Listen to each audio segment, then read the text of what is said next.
새로운 지정학적 화약고가 되고 있다. 그렇게 될 가능성이 매우 높다라는 그런 의미입니다. 화약고가 대체 몇 개인지 모르겠습니다. 저희가 배운 게 맞아요. 이렇게 강대국들이 화약고가 되는 건 시간 문제다까지 말씀을 하셨으니까 북극 이사회는 지금 이런 상황을 어떻게 보고 있나요?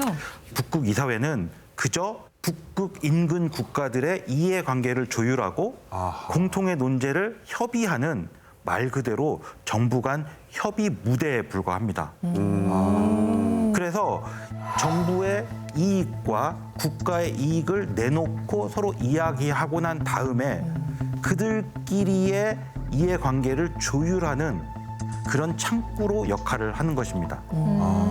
따라서 북극 이사회라는 그런 무대는 합의와 조약을 이끌어내는 중요한 수단이고 무대인 것은 확실하지만 그 자체로서 강력한 조약 체제는 아니라는 점이 어떤 면에서 보면 네. 이 틀이 깨질 위험성도 있는 것이죠. 만약에 러시아가 중국과 함께 독자적인 이른바 북극위원회 같은 새로운 이름의 그들만의 북극 이사회를 만든다고 한다면 어떻게 되는 것일까? 아니 북극 이사회가 그래도 버젓이 있는데 그렇게 갑자기 그냥 여기 우린 또 위원회요 이렇게 가능할 수도 있긴 한 것 같긴 한데요. 북극 이사회가 가지고 있는 이 한계는 우리가 인정할 수밖에 없는 것이죠. 이것이 바로 국제사회에 미치는 엄청난 위험성, 영향력, 이것이 적지 않을 거라고 생각을 합니다.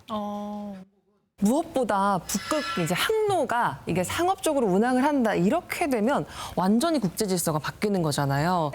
그럼 우리나라는 이럴 때 무슨 역할을 해야 될지 뭔가 지도상에서는 굉장히 좋은 위치 같이 느껴졌거든요. 앞으로 보면 여러 이유에서 이 북극 항로는 더욱 많이 활용될 가능성이 높다라고 이야기할 수밖에 없습니다. 그렇다면 우리나라 입장에서는 어떻게 보면 굉장히 중요한 기회를 가지게 되었다라고 생각해 볼 수도 있겠습니다. 한국은 전통적으로 조선 강국으로서 쇠빙선, 그렇죠. 내빙선을 만드는 이 첨단 기술을 보유하고 있기 때문에 이 LNG 운송선, LNG 탱커라고 부르는데요. 이런 배를 만들 수 있는 국제사회에서 정말 희귀한 나라죠. 저 근데 내빙선이 뭔가요? 내빙선은 쇠빙선은 얼음을 깨면서 가는 것이고요. 내빙선은 그 얼음의 충격을 스스로 감내하고 이겨낼 수 있는 특수 장치를 가진 배를 말하는 것입니다. 신기하다. 그래서 최근 급성장 중인 북극 LNG 시장, 또 러시아가 추구하고 있는 북박 항로 이런 것들이 활성화되면 한국에게는 오히려 이 더 많은 기회가 열릴 수 있을 것이라고 우리가 충분히 짐작할 수 있는 거죠. 그런데 북극 지역의 개발이라는 것은 결국은 기후 변화로 인한 환경 파괴와 맞아 떨어지면서 환경을 최대한 보존하면서 우리가 경제적으로도 활용할 수 있는 방법을 찾는 것이 가장 중요한 목적이 되겠죠. 그렇다면 우리 한국이 이 부분에서 무언가 할 수 있다. 유리한 조건을 만들 수 있다. 어떻게 생각하세요? 환경? 환경에 관해서 우리가요? 환경? 우리 잘못한 것밖에 없는데. 우리가 환경에 잘해준 게 없는데. 우리나라? 북극곰한테 뭘 잘해? 우리가 뭘 잘할 수 있죠? 뽀로로 수출? 자, 경제 개발, 자원 개발 이것은 당연히 중요한 문제이지만 앞으로 모든 산업과 경제 활동 과정에서 환경을 고려한 요즘 ESG 이런 단어들 많이 사용하잖아요. 그래서 지속 가능성이 높은 그리고 환경을 고려한 네. 이러한 요소들을 잘 버무려서 만든 개념이 바로 청색 경제라고 부르는 그런 개념입니다. 청색 경제. 청색이요?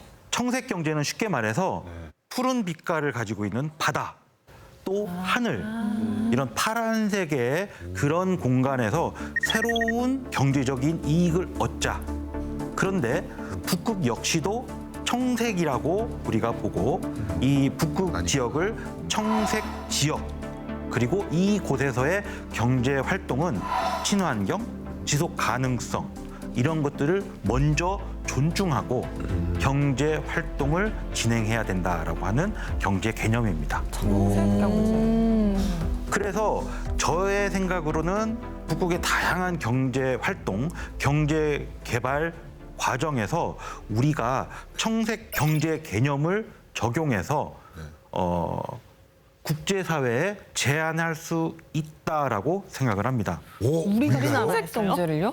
예를 들면 아이슬란드에는 말씀드린 것처럼 대표적인 어업 국가예요. 네. 그런데 우리가 가지고 있는 선박 건조 기술, 전기라든지 이런 친환경 연료, 친환경 에너지를 사용하는 전기 여선과 같은 이런 것을 만들어서 아이슬란드가 사용할 수 있게끔 만들어보는 경제 모델 이런 것도 제안해 볼 수 있는 것이죠. 또 한 가지 예를 들어보면 우리나라가 플랜트 산업 얼마나 강합니까?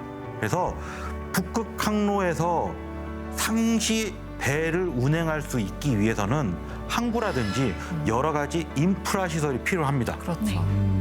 우리가 가지고 있는 고급 플랜트 기술을 여기에 적용을 해서 에코 플랜트 방식을 먼저 제안해 볼 수 있는 것이죠. 우리가 가지고 있는 기술, 우리가 가지고 있는 과학, 우리가 가지고 있는 국제사회에 대한 이해도는 벌써 세계 리더 국가 수준에 이르렀다고 저는 생각을 합니다. 따라서 이제는 우리도 따라가는 역할이 아니라 세상에 먼저 제안하고 또 시장을 선점하고 이렇게 할 수 있는 능력이 있다고 봐요. 그래서 그럴 수 있는 선구안을 가지고 또 앞으로 적용을 하면 충분히 승산이 있다고 생각을 합니다. 오. 무엇보다 지금 이렇게 북극을 둘러싸고 굉장히 고조되고 있는 긴장을 평화적으로 좀 완화시키는 방법이 중요할 것 같은데 오랜 시간 동안 국제관계 전문가로서 이 문제를 연구해 오신 쌤께서는 좀 어떤 또 아이디어를 갖고 계신지 들어보고 싶습니다. 국제사회의 여러 가지 갈등을 해결하는 방법은 다양한 접근이 가능할 겁니다. 우리가 제일 먼저 생각할 수 있는 건 힘을 이용해서 상대를 억눌러 가며 문제를 해결할 수 있는 방법이 있겠죠. 그렇지만 그건 바람직하지 않고 힘도 없습니다. 평화롭게 좋은 이야기를 나누면서 합의를 이끌어내고 그 합의에 의해서 서로가 약속을 지키는 방법이 가장 바람직할 거라고 생각을 합니다. 우리 국제사회는 이미 그러한 사례를 가지고 있습니다. 그것이 바로 스발바르 조약이라고 하는 다소 생소한 이름을 가진 북극해에 관한 조약인데요.